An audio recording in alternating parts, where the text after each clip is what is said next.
Mama nyene byabanje kumugora.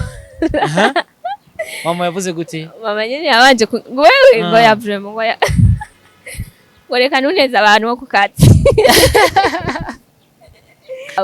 Wambajeje ko ndamufise ko namufise. Je namufise. Wo mutora gute? Duha ukuntu bigenda birakwirikira. Ego bon ubwa mbere ndashimiye abantu mwese mumaze kuntora. Pour le moment ndacari imbere y'abandi.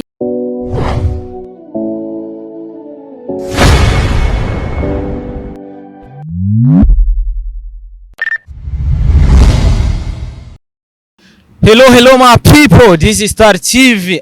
I'm Starboy, the sheep. Call me Mr. Recorder, Mr. Meat, Mr. Kimararungu, Mr. Love in town, Mr. Ubeshi, Mr. Lifty, Mr. Umukozi wo munzu, all the from Burundi, East Africa. Number one last man, number one presenter. I like to support everybody. Ichivugo cha Star TV. Nifasha warafashe twese turi ngaha kwera twafashije. We have the best exclusive news. Call me Starboy again. Mugwemwe bwa Star TV dufise umwigeme mwiza cyane. Hari abace babita ngo inyambo. Hari inyambo, inyaruguru n'inyakizungu ngo zirahari. Ubwo n'ubwoko bw'inka twavyize mu ishuri murambabarira. So ku nciro ya mbere mugwemwe bwa Star TV twabazanye umwigeme asa neza, urabona ko atekereje. Ngira ivugira make cyane. Usa neza sister wacu. Merci beaucoup. Uratagase. Merci. Umeze neza? Ego meze neza, nawe umeze neza. So je meze fresh ndi good n'abakunzi ba Star TV nibaza ko bameze fresh. Bagiriye guca gatonya imbere yuko bipresent. Sali abakunzi ba Star TV umeze. Twenze none kusa neza gashi. Merci. Igari ibihugu bizova biza hano mu Burundi. Bivuga ati bana mu Burundi hari abakobwa beza. Reka tuba bimukira tuje mu Burundi ko bari. Karibu. Rero tuzobankita. Ariko umeze neza? Ego meze neza. Kuva ibutanyerera. Yamaze gushika mu bwami bwa Star TV. Ego. Tuvuze ibutanyerera hariho Kayanza, hariho Ngozi, neza na neza hehe byivugite. Ngozi. Ego. Okay, presentation kugira kubera ko iyo umuntu ndamuzanye ku curo ya kabiri ya gatatu sinkunda kuvuga presentation mba nifuza bajya bakunzi kugira abo nyene bavyivugire muri commentaire. Ipresente hama tuja muri idonido y'ikiganiro. Karibu sana. Bon, merci. Hama nitwa KAZE Lydia. Mvuka Ngozi. Nyene nkuko babivuze. Hama ndi umunyeshure muri Université du Burundi muri faculté ya économie.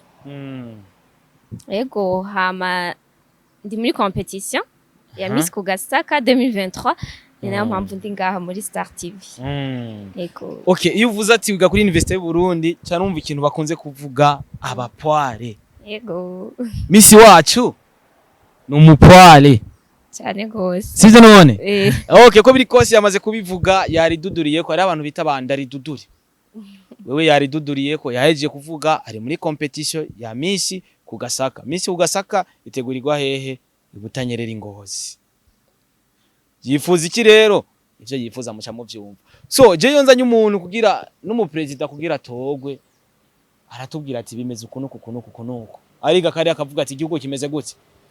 Si muri babandi bakundi wabazava kuri Kugasaka gusa. Ariga turakene igihugu cyose ko gikorerwamwo ibintu vyiza. Mu gihe haje ibintu vyiza tuba dukeneye ko bikorerwa hose. Cyane gose. Na titre ya projet yanje bivuga singozi gusa mu gihugu cyose. Yego. Ariko tazohera ku bapoire gusa. Nako tuba tubishaka. Mwese muzoshikirwa. Kuko wumvise na titre yanje urumva yuko ari ibintu bizokwira mu gihugu cyose. Yes, ko biri kose ngo mubibona mu bwa Star TV mu minsi yamaze kuyigerera jewe vraiment nama mvuga umenga ndabonekeko je ndabona umenga zoba Miss Kugasaka 2020 ariko icyo dutegereje sindiko ndaca urubanza abakunzi ba Star TV muri benshi mudukurikirana nibaza yuko atari kibazo kuvuga projet zawe imbere y'abakunzi ba Star TV kuko buryo kiro nabonye umenga bakonta projet cyane muri Miss Kugasaka cyangwa Miss Burundi. Nibyo. Bashaka kutubwira kutwiganira projet yawe twumve nyene ko mu Barundi muri bene gihugu kwizigasona nyene mu mitwe yabo. Ndashaka kubabwira résumé. Karibu. D'abord titre. Titre ya projet. Ivuga ati nos talents en tant que femmes, source de notre développement, celui de notre belle province d'NGOZI et celui de notre pays. Umva kari projet ku bantu batumva ikirundi dusigura rero abantu bakurikirana Star TV na cyane nihagira novuga umwanya wo kuvuga ukuntu ashobora kugutora kugira ushobore gupasa bumve mu kirundi ati bisigura iki kuko ari gusanga zikwiconnecta kuri Facebook ku ma platform atandukanye ari ugasanga ururimi sikireye ugasanga zicyongereza atazi igifaransa donc mu kirundi ngerageje gusigura titre ya projet yanje ivuga ati ingabirano zacu nk'abigeme cyangwa nk'abakenyezi zishobora kuba intango yo gutera imbere kwacu gutera imbere kw'intara yacu ya Ngozi no gutera imbere kw'igihugu cacu yego sinzi ko nababwira resume birimwo tubwira resume kubera ubivuze byose ntabyo twomara kubera ko bisigurira bigakomera kubera ko wifuza abantu bagutora usanga wadusiguriye byinshi ugashika en profondeur cyane ariko tubwira resume byo dufasha nibyo kuko n'ubundi byinshi muzabimenya ku munsi wa event ntabwo muzoze kunshigikira kabisa na Star TV niho nzobandi I will be there niko bavuga mu cyongereza merci beaucoup okay projet yanje rero ahanini ishaka kwasira protection de l'environnement mu kugira mu réduire igira recyclage y'ama déchets plastiques en objet de décoration yego uko biri kose nibaza ko ibyo twifuza ko dukorera abantu nuko tuba tubifitiye ubushobozi nka Lydia ari cyane aravuga ati yo Swisiri yuko iki kintu nzogishobora mu bantu yego ko yani projet sanzwe gusurumva ko yantararonka uko no yishira ku mugaragaro uko no biserura ngo ndabigi sanzwe ndabikora buke muri ko murahiganirwa kugira muronkire finance mahama kugira dukora ama projet voilà okay sanzwe ndabikora urumva ni projet iri en cours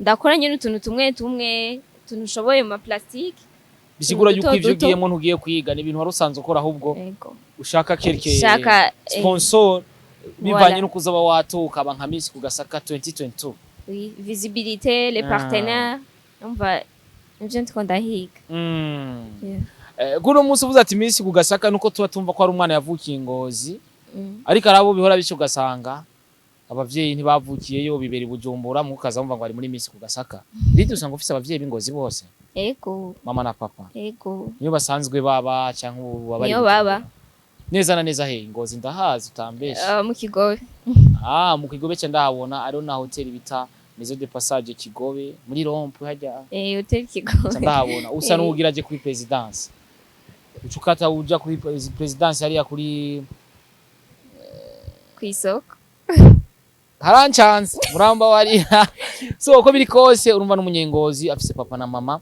b'abanyengozi ikindi naco numvise sindamubeshere yavuze yuko projet ya présence ari ibintu asanzwe akora gushika kuri no munsi ariko yifuza ko ashobora kubona amaboko y'abantu baza kumushigikira sivyo none yego haja muri Miss bakunda kuvuga ngo mu Miss ngusanga ko atamukunzi ngo afise unavyo gukundana ngo uri mu Miss like nkuko ntavyonzi pre ubirimo ufite umukunzi muri yankupe kubera ko hariho ikintu ukora ukavuga ati no musi ndafise umukunzi ariko jaho nagusanze nta mukunzi mwari kumwe ariko nibaze ko ari mu mutima ubirimo ufise umuntu w'umukunzi agushigikira ko nkunda kumva ngo umuntu ngo ari muri Miss ngo ariwe ngo recruiter ivuga ati ntavyo kugira umusheri ntavyo gukundana jewe muri contrat twasinye ntavyo nabonye urumva sinzi ko bibujijwe je crois que bitabujijwe Kubwe ko umufise ntuzobone watowe baci batangura ngo gupostinga kugira ngo numusheri wiwe oya wambaje ko ndamufise nko namufise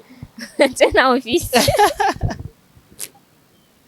mugabo renda gutera inkuru Miss gahera razo wa muronse kubera ko ubunye bumvise kutamana namufise bakaba bumvise ko ibereye muri competition hari abantu bumva umenga bari fiere no gukundana n'umuntu yitwa Miss ko ndabirindi birakorohera kwitoza muri Miss mugihe uri ku ishuri nkuko wavuze ko wiga kuri Université y'u Burundi abapoire n'abantu mufata umwanya munini cyane kuvyiko nibizokwa affecta mu bikorwa vyawe uzoburi kurakora na cyane ko uzoba watoye Miss Kugasaka konzi abapoire muriga cyane meme gushika no mwijoro kazava ngo 3 y'ijoro baracari ku ishuri ntibizokwa affecta bien sûr turiga nyene turiga vraiment cyane gusa ndumva yuko ataco bizokora ku bikorwa byanje ko nubundi hari utuntu nisanzwe nkora apart yo kuvuga ku ishuri yego bisigura yuko we ntaco bitwaye oya no musi tuvuze ati turazishize no projet agaragara hari abantu bama batuye muri Miss Burundi ndetse ugasanga hari ama projet menshi ba presence ariko kurindira yuko batunganya ya ma projet ba presenta ndetse ugasanga na sponsor zarabonetse Miss Burundi yararonse sponsor ikomeye ive muri Canal Plus ugasanga bariko bararonka sponsor mugabo zijya projet ba presence ntaco bigeze bakora ho icyo kintu umaze kukiguka avuga ati ujya mu minsi yara presence projet ariko ntaco yakoze ubu umaze kubibona ko tavyo bakoze nimba umaze kubibona nicaye ikintu uje guhindura nka Lydia KAZE. Yego bien sûr ndavyumva yuko arabatogwa nyagira ico bakora mais ndibaza yuko ari projet deja nsanzwe ndiko ndakora nta kuntu kumwe no yihagarika kuko urumva ni projet niyumviriye kuva kera si projet niyumviriye ngo kwera ngiye muri Miss niyo niyumviriye kuva kera urumva sinshobora kuyihagarika kwa deja isanzwe narayitanguye ntaraja muri Miss akamaro ko kuyiha ahubwo bizaba binyungururiye imiryango myinshi yo kuyikora neza cyane kurushirizaho. Uno musi Miss Kugasaka nuvuga yuko amaze gutogwa benshi batandukanye uno musi nawe uragiye muri ico gitigiri c'abagiye muri competition kandi Imana ibikoza ashobora gutogwa akaba Miss Kugasaka. Hari ibintu Miss Kugasaka 2020 2019 batakoze ubona yuko uzokora ku buryo bavuga ati ne bamaze kuboneka ba Miss Kugasaka Lydia vraiment no mu present imbere ko yarushije bose mu bikorwa yakoze nijya hibanga wo twibe. Bon jenzo gerageza kubera ndibuka mengo Miss eruka kuba yari Miss Kugasaka yari ya 2020 nayo uwatowe mengo yaciye aja hanze sinibuka yaragiye hanze yego ya 2020 yarapfuye kubera numvise ngo yapfuye ko ibintu vya covid nawe yari yagiye hanze oya ntiyabaye evenement ntiyabaye mengo yapfuye kubera ibintu vya covid bica birapfa gusa urumva ko hariho rotare nini ya umva hariho rotare nini urumva sigura yuko umuntu agira toga ubu ifoko gukora nyene nyavyo yego cyane tegezwa kuba ari umukozi ngo nkari iki cyane gose amatwa asomira okay uko biri kose reka tubihereza Imana birashuka ugasenga yego ndaseka ikintu udakunda gusiga mu gihe uri kurasenga ni cyahe kubera ko je ndamenyereye ndiko ndasenga ndakunda kuvuga ati Mana zumpereza iherezo ryiza cyo sindacibagi Lydia ari ikintu atigira yibagira mu buzima bwiwe ariko arasenga ariko arafata isengesho ntigera nibagira bon vraiment ya simbona ikintu namiza ko misi yose ya wowe urumva biravanga uno munsi ni ibi ejo ashobora kuzibindi undi munsi akazibindi yego tumenyereye abapore bimosha ibipara wiko ataga ipara ufise bajya baba bakiza baba kibanyuzura mu wa mbere muri moshi kipara byarashise uri moshi kipara wari usa gute gashaka cyane biyo ariko ari kintu reka tugire tugacishe mu gatoyi kuko ikiganiro hariho abantu corambira bivanye nuko ari ukuntu wasanga tuko turibaza ku kintu kimwe muranda abigeme imitwe yabo yo bimosheje natwega abahungu iyo twimosheje sico kimwe abigeme yo bimwimosheje murabihikwa fe kwera kandi mu mwatumenyereye mu bisuko mu mishatsi voilà oya n'imitwe yanyu imeze ukuntu nawe ndakubwira uzotere ku mushatsi igihe kinini cyo wimosha urabe ko utacubapibye ahantu hose ucuhinduka ubo kubwira wimoshe mwogwana sanje nivyongewe yes ko biri kose nibaza ko ni Miss Kugasaka wo mutora gute duhukuntu bigenda birakwirikira ego bon ubwa mbere ndashimiye abantu mwese mumaze kuntora pour le moment ndacari imbere y'abandi vraiment merci sana ari imbere y'abandi bisigura ko azokwibera Miss Kugasaka yaramaze kubibona Imana yaravyanditse twagiye marisi donc rero kugira mubandanye mu amahirwe uragenda kuri Facebook na Instagram Facebook urandika Miss Kugasaka 2022 ugacura abandi numero 5 ucugira like ukagira na commentaire muri commentaire wandikamo numero 5 gusa apani izina wandikamo 5 gusa hama ugacugira n'ama partage menshi ashoboka hama kuri Instagram naho urandika Miss Kugasaka hama ugacura abandi numero 5 ucugira like ukagira na commentaire naho nyene wandikamo numero 5 gusa apani izina wandikamo numero 5 gusa ugacugira n'ama partage menshi ashoboka bisigura ko muri commentaire wandika numero 5 gusa. Ego, apana izina. Nta majambo wandika. Oya. Bisigura ko ushaka kugutora aciye kuri page ya Miss Kugasaka yandika numero 5. Bisigura yuko we uri numero 5. Ego. Kurumva biroroshe cyane. Nanje nari posinze kuri page. Ahubwo nyene reka mpite nyene nandika ati wandika numero 5 kugira ushore kumutora. Merci beaucoup. So nibaza ko abariko baragutora nuko babonye ngira kuzobishobora. Ego. Peut-être ko babonye projet yawe ko ari nziza.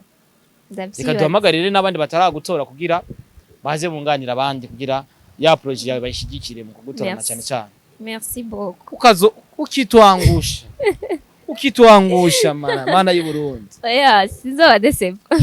Ukazobikora twe nagushize nganduza ni video ati uyu ni wa mukobwa bamwita Lydia KAZE avuka Ngozi mu Kigobe. Ivyo yavuze vyaramunani. Ariko ukazobikora neza. Lydia Imana iguhezagire ibibondo vyawe vyose bizobe Miss Kugasaka. Amen. 2038 azori 2000 kombe. Si. Uyatomboza umwana wabona ko azoba kwijija myaka yo kwitoza ryari. Dema wenda kwiharura. So 2038 gahageze. Arageze ariko. Harageze. Nko muri 2040 uzo ufise umwana. Yo kwitoza muri Miss Kugasaka. Ase 18. Reka tuvyizere ko ariko bizogenda. So uko biri kose niterambere twifuza abantu bose nuko ikiganiro ndamubaze muri ibintu byinshi bitandukanye sivyo vyatuzanye ni kugira aze gushikiriza ibikorwa vyiwe yashize ahagaragara yifuza yuko mushobora kumutora kugira abe Miss Kugasaka 2022 ashobore gutorwa nkuko bariko barahiganwa n'abandi bisigura yo hari competition hari ubu wa mbere hari ubu wa kabiri wa gatatu iyo hari competition rero waronsa amajwi menshi kuruta abandi ni wabo wa mbere dusubirire mu ijyanye mukono bashobora kugutora duce dusozera ikiganiro cyane gose mukuntora amajwi ni kuri Facebook na Instagram. Kuri Facebook urandika Miss Kugasaka 2022 hama ndi numero 5 nitwa KAZE Lydia ucugira like ukagira na commentaire muri commentaire wandikamwo numero 5 gusa ntabwo acugira na partage menshi ashoboka ku bagenzi bawe kugira nabo bamuhe amahirwe. Hama Instagram naho urandika Miss Kugasaka ndi numero 5 nyene nitwa KAZE Lydia hama ucugira like ukagira na commentaire muri commentaire ni kwa kundi nyene wandikamo numero 5 hama ukacugira na partage menshi ku bagenzi bawe kugira nabo bamuhe amahirwe. Bon, merci beaucoup nizeye ko muzomfasha. Mama na papa barazi ko bitoje muri Miss cyane gose niwe nabanje kubaza imbere yuko ngira inscription barabishigikiye. Yego bavyakiriye gute bumvise ati umwana wacu agira yitoze muri Miss Kugasaka nyene kombe dufise umwana nyene akaze like bo papa urumva nk'ibimubwira yahise ambwira ngo mwandikisha na mutoyi wawe usacha nawe ati narakwiza ko bavuga ati basaba ubufise niveau secondaire aracari muri secondaire urumva nawe ati nivyo ukunda ama critères asabwa ntayafise. Mama nyene byabanje kumugora. Mama yavuze gute? Mama nyene yabanje wewe ngo ya vraiment ngo ya Wareka nuneza abantu bo kukati. Nagira cyo avuga ati bwa wundi cyuki canje kiragiye. Mama nyene yahise byemera. Gusa nyene muhira aramubwira emureke. Nawe nyene barashigikiye cyane. Umaze kwiyandikisha muri competition nta message yarakuzaniye avuga ati ega buryo umaze kwiyandikisha bamaze kukubona uri muri competition. Yarazaniwe amajamba ya naya barakubise commentaires zinizi. No, oya ahubwo dimwe nawe yaratangaye kubera urumva baguma yibaza abantu bo kukazi bazombwira ko mfise umwana wo gusa ubu abantu bo kukazi nibo baguma bambwira ko umwana wawe ngo ashishwe n'abantu bamisi urumva byabaye contraire kuhaje cyane. Yego. Okay, reka ndagushimire cyane ko nawafashe umwanya wawe ukaza hano. Merci beaucoup namwe ko mwanyakiri.